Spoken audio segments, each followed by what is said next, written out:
welcome to The Play for Monday, August 19th. I'm Dave Morris. Thanks for clicking on it. Hope everybody is off to a great work week. We'll take a look at some of the stories and headlines you can find in upcoming editions of The Oklahoman and on our website right here at newsok.com. Coming up in today's edition of The Play, challenges to the current laws surrounding birth control and changes for some local paramedics. But first, supporters headed to the steps of the Capitol in support of Baby Veronica's biological father today. And here with more on these stories, making headlines, joining me today, Nick Tragakis, Don McCoy. Fellas, thanks for your time today.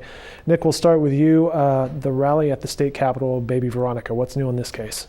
Yeah, this is a case that has had more twists and turns. And, you know, Baby Veronica, we call her Baby Veronica, but she's 3 years old now. That gives you an indication of how long this has been dragging on. And that's kind of the message that the people who went down to the Capitol today were trying to get across was, let's stop this thing from dragging on and let's let Baby Veronica stay in Oklahoma with her biological father. Their main concern was that she is of Cherokee heritage, and if she was awarded to her adoptive parents in South Carolina, that she would lose touch with her culture, her Cherokee heritage, and they don't want to see that happen. So they met at the Capitol today to voice those kinds of opinions. And you were looking at B-roll there from the state capitol shot by our Tim Money. The Oklahoman's Michael McNutt is working on the morning after pill, a story about that, and a county judge heard arguments today. Yeah, this is a birth control measure was passed in the Oklahoma legislature earlier this year. It was set to go into effect Thursday.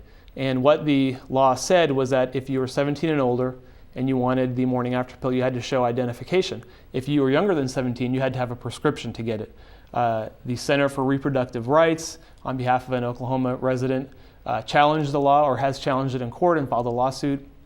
The judge today issued a temporary injunction to block the law from going into effect on Thursday. Essentially, the judge is saying this lawsuit might have some merit, and we're going to go ahead and stop the law from going into effect so we can go forward and hear the lawsuit. So they'll set some hearing dates, and the lawsuit will get a chance to see whether the law actually makes it onto the book or not. And our Michael McNutt will have more on that story.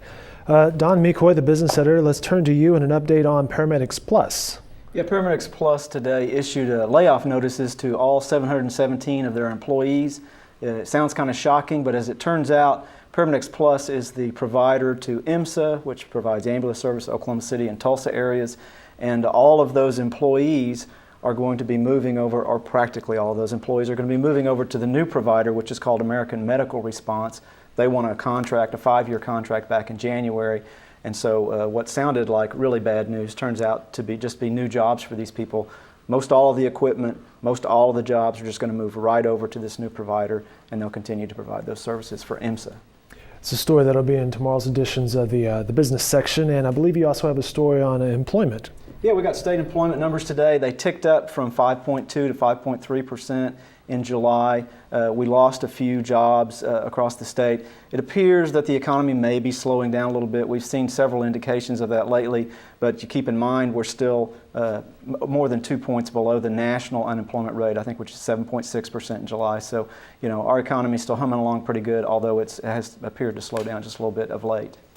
There you have it, a bonus feature of The Play today. Don, Nick, thanks so much for your time today. Yeah. Again, these headlines can be found in upcoming editions of The Oklahoman and on our website at newsok.com. Have a great evening, everyone.